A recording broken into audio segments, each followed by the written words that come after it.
Hi, Peter Charles here of Hooked for Life Fly Fishing, and today we're going to tie my old Dirty Harry pattern. Now, I tied this many years ago for fishing in our local rivers that can run quite off color, dirty.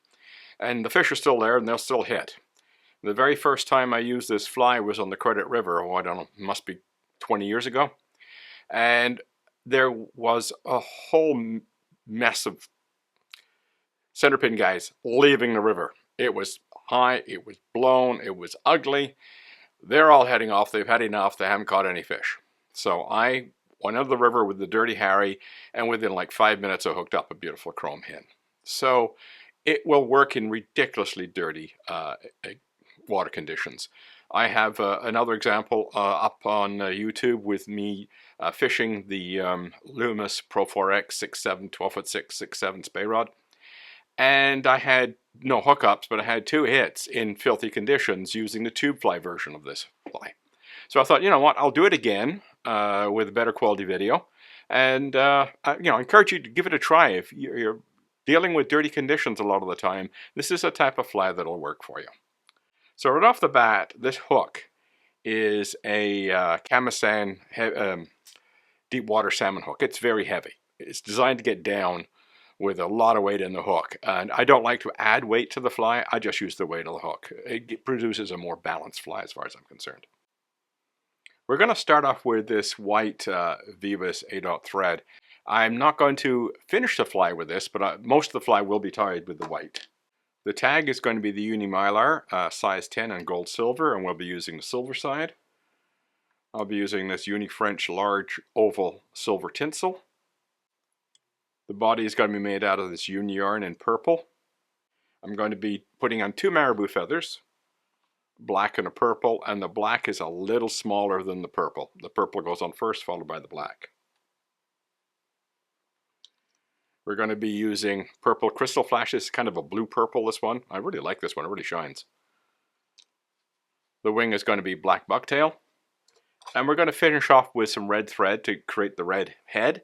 But you could also just use a magic marker, a red Sharpie on the white thread, or you could use red head cement.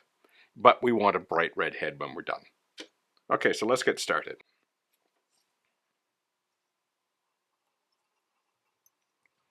Now, because we're putting this on a yarn bodies going over this, we don't have to be real super careful making a nice neat body here. If this was floss, I wouldn't be doing this. Now for the tag.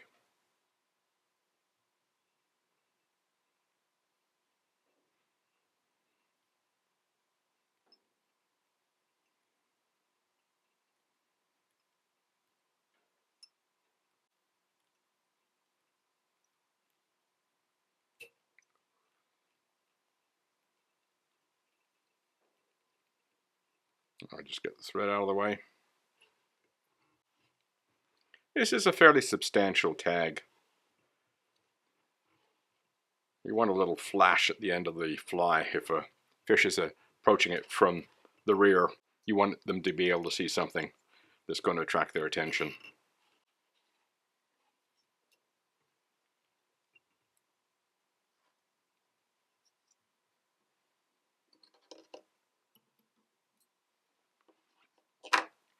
Now we'll just attach the rib.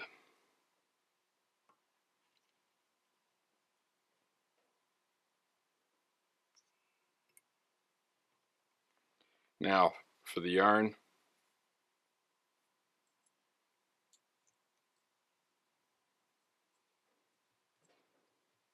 Bring your thread forward, out of the way.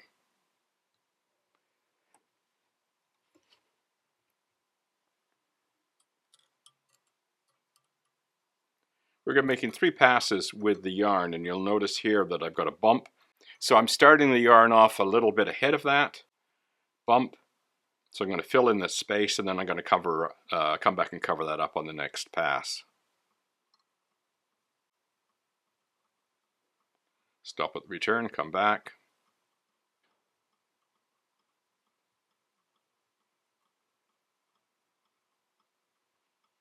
Now I'm just going to cover that white area and come forward.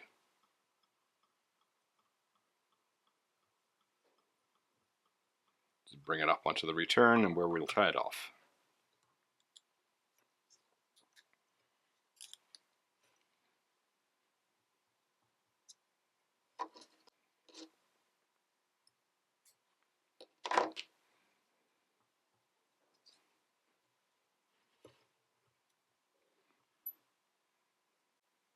Now for the rib,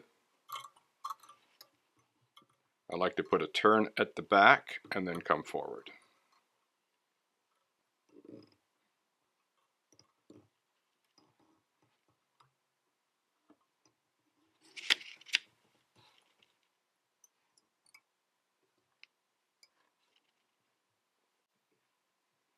Trap it underneath.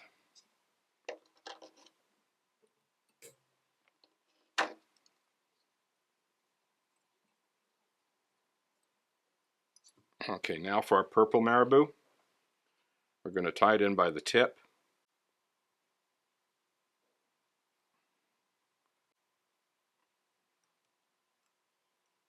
Wind over that tip, just fold it back.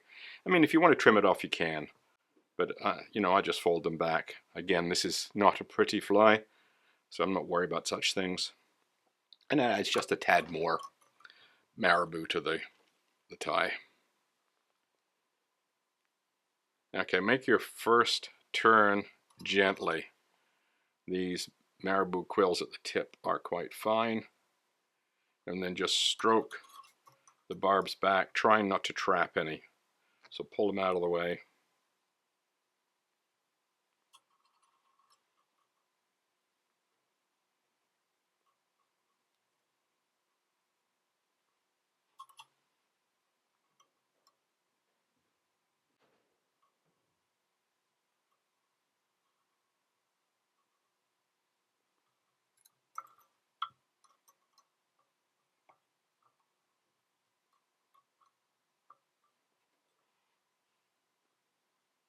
There we go.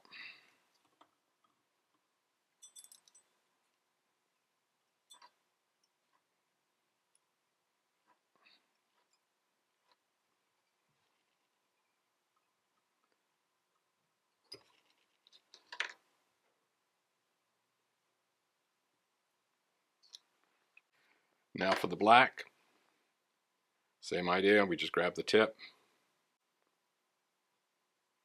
tie it in, fold it over.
Now if you think you've got some barbs trapped, you can come in with your bodkin and just pick them loose. That looks pretty good actually, I don't think I've trapped any. Okay, now for the crystal flash, and get maybe half a dozen. You want this to be noticeable, substantial. And grab it by the middle.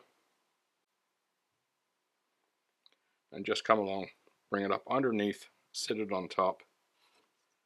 A couple of wraps to hold it, and fold back.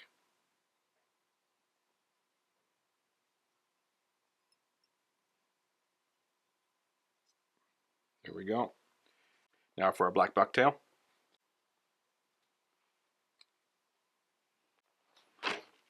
I'm not going to stack this. All I've done is get rid of the short bits And if I got some really long ones, I'll take those out too.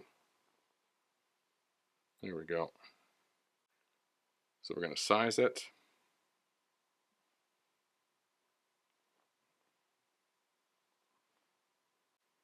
Which is about the right length right there. Trim the end off just to clean it up.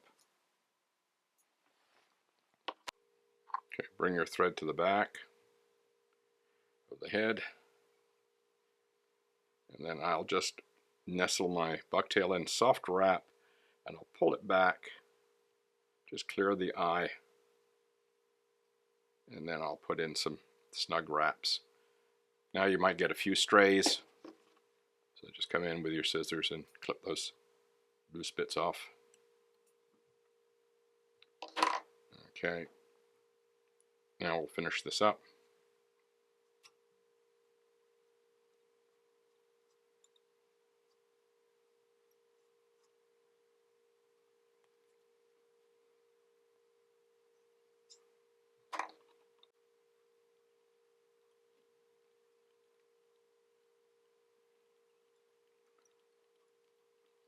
Now you can see what I'm doing with the white is to cover up any black. We don't want any black showing through. And the reason for that is when we put red thread over this and then we put on head cement, if we had black showing, that black will show right through. And I'll show you an example of that. Here's one that was done without white. And you can see where there's black showing through, which you don't want. So by using white thread underneath, we get rid of that problem. Put some soft wraps at the back. Come forward. I'm just going to clean up. This is another reason for using a thin thread, is you can make multiple passes without this head becoming huge. Get out of the way there. So now we'll put on our red thread to give it the color.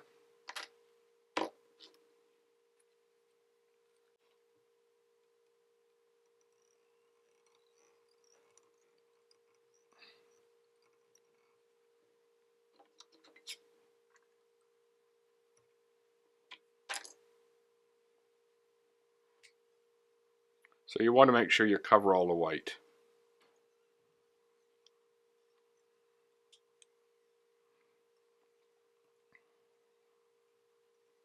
That's why I'm using a thick thread for this job.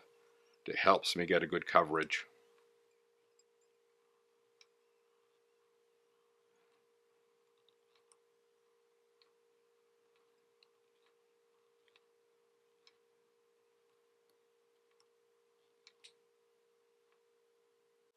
And just take the time. You see this a little bit showing underneath. So I'm not going to worry about that bit too much. But there we go. I'll just bring that back to the front. And we'll wet finish.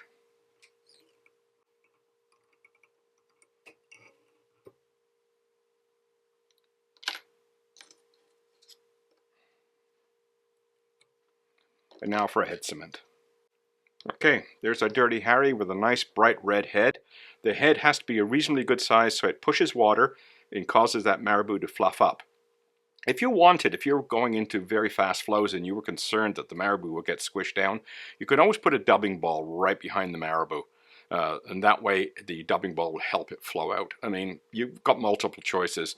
Another thing I've done with flies similar to this is I put a collar of guinea. And the guinea being stiff does the same job. It helps to fluff up the marabou by creating turbulence. So you've got multiple ways to get that to fluff up. But just the way it is with that relatively large head, it's going to fluff up the marabou when it comes through the water. And as I say, as I point out with this one, you know, the difference between having a black underneath and having the white underneath, you get a much better color red, which is the reason why we use a white thread. So there you go, the Dirty Harry. It's very effective. I've caught loads of fish with it, and it works very well in murky conditions. And anywhere the water's really stained, the visibility is low, this fly does the job.